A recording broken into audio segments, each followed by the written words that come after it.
Yulong is a business that's owned by a Chinese businessman called Mr. Yusheng Zhang.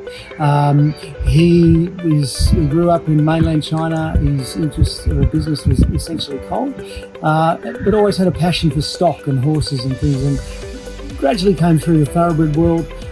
He was here in the Melbourne Cup. When I say here, he's here in Victoria, the Melbourne Cup in 2013, I think it was, when Fioronte won.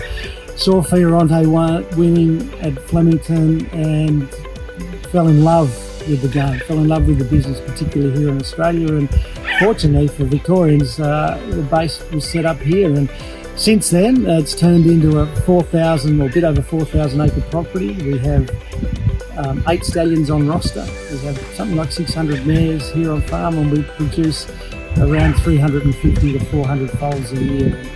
This year, in 2025, we're selling something like 220 yearlings at the commercial yearling sales. Britain Tycoon is our flag bearer stallion, and at the age of 22, what he's doing at stud over the last season is quite phenomenal and quite extraordinary. So it's great to see, and long may he live. And to your point, Grunt, our first stallion we ever stood, he's bubbling along quite nicely, and now we have a couple of new guns coming through in Alabama Express and Piarada, who's eldest, running 3, but we're obviously very excited with the way they're going. And then the next wave is Tagaloa and Lucky Vega, and they've only got 2-year-olds at this point, and Lucky Vega's stepped off the mark very, very well, and Tagaloa is bubbling along nicely. And then we have some younger stallions, Diatonic and Panthalassa, both doing their racing from Japan.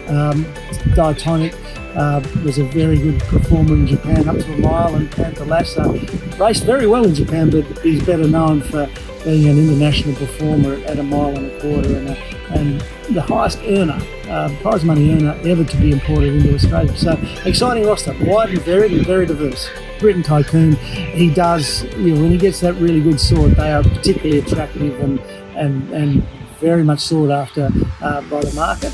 I think the Lucky Vegas, they're lower to the ground, they're strong, they're 2-year-old types, which the Australian market loves particularly. And Piarada, you could accuse him of much the same thing. They're probably, Piaradas are a little bigger and more muscle and bigger frames than the Lucky Vegas. Then you look at Alabama, and the Alabama Express, he gets more that athletic type, that more 3-year-old type, as evidenced through affiliate Treasure at the moment. Your mares make your stallions, and the higher profile mare that you can send to your stallions give your stallion your best chance. While it's only half the equation, if you want to look at the recipe, there's the sire and the dam. There are plenty of people out there who will tell you that the dam's influence is probably more significant than the stallion can be. So if you've got mares that are high racetrack performers at the elite level, and or pedigrees that are basic royalty from the stud books, that sets you up very nicely.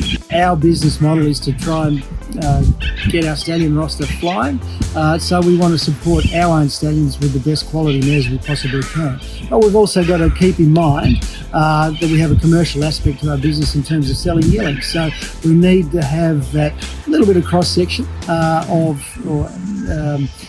outside stallions that to our good mares. So we need to keep an eye on that, albeit we're very heavily weighted to our own stallions. The reports we're getting at this early stage is quite exciting. So look, we had a spring that you couldn't have expected. It was wonderful to be a part of, and hopefully those horses and others will carry us into the autumn. But it's a particularly good position to be in.